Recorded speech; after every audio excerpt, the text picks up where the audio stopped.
I'm Ryan from ExtremeTerrain.com, and this is my review and installation of the Deviate off-road flat tube fender flares fitting all 2007 and up JKs. Today we are going to talk through the installation of these fender flares, which is a very simple 1 out of 3 wrench installation. These are going to bolt directly in place of your factory flares using all of the factory holes in your body, so no drilling or major modifications necessary. This install will take a little bit of time, probably around 3 hours.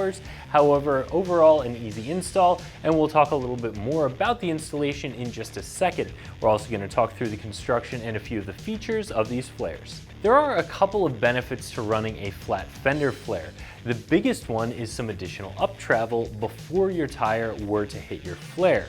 If you're in an off-road situation, you have bigger tires, maybe a lift, and your sway bars are disconnected, when you are articulating, you can have a tire hit your factory flare, which can pop it right off the side of your Jeep, leaving it laying on the side of the trail. Of course, you can always pop that back on with a couple of additional plastic clips, but to alleviate that problem, running a flat fender flare will give you that additional clearance before the tire hits the flare. Now, there are a couple of different schools of thought when it comes to flat fender flares. Some people really like a set of metal flares because they feel like that gives some added protection, some added strength. While other people say that a metal flare, while it will hold up better to contact with a tree or rock, something else off-road, it may also transfer that impact from the flare into the rest of the body of the Jeep, which can cause a much more expensive repair, where a plastic flare would just bend or possibly break, but not damage the rest of the Jeep. So it really comes down to what your thoughts are on metal flares versus plastic flares. But if you are in the market for a set of metal tubular flat flares, these are going to be a very well-built option that will install on the Jeep very easily, and in my opinion are fairly priced. This is a set of 4 steel flat fender flares. Now, for the price, you might actually be surprised that you're getting all 4 of them. These are very fairly priced and also very well built. These have internal bracing. The tubes up front are spread far apart enough that they're not going to interfere or give you any trouble with limiting up travel. These of course are covered with a textured black powder coat finish, which looks really good on pretty much any color Jeep. You could of course paint these if you chose to, but a lot of people are just going to leave these as the factory produces them, which is in that textured black powder coat. These do come with stainless steel hardware, and they are designed to bolt directly onto your Jeep. Now, the rear flares, which is the one that I have laying down here, is about 4 inches wide, and the front flare is anywhere between 8 and 10.5 inches, depending on where you measure it.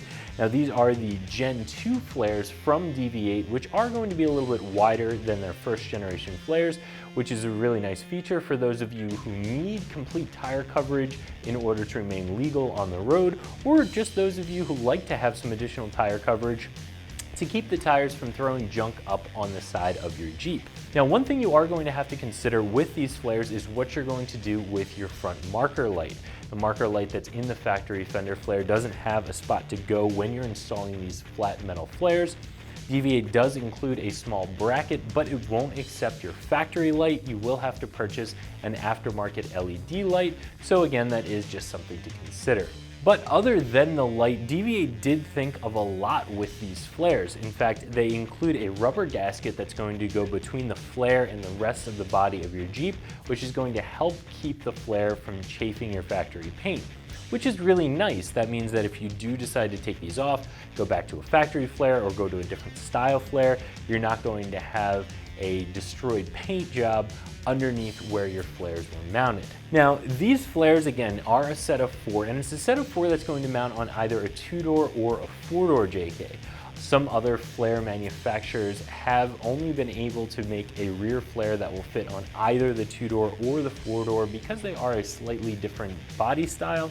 However, Deviate has come up with a design that will work on both 2-door and 4-door.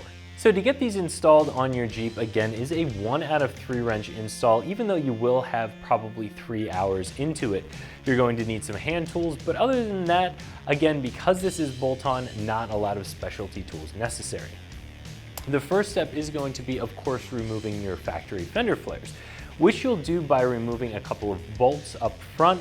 Make sure that your wiring harness for that marker light is out of the way, and then really just give those flares a good pull. Chances are you're going to break one or probably most of those plastic clips that hold those factory flares onto the body, but you're not going to be reusing those. And to be honest, it's very, very difficult to remove the flares without breaking those clips. So again, I just recommend giving them a pull, break some clips. It's not a big deal. You're not going to be reusing them.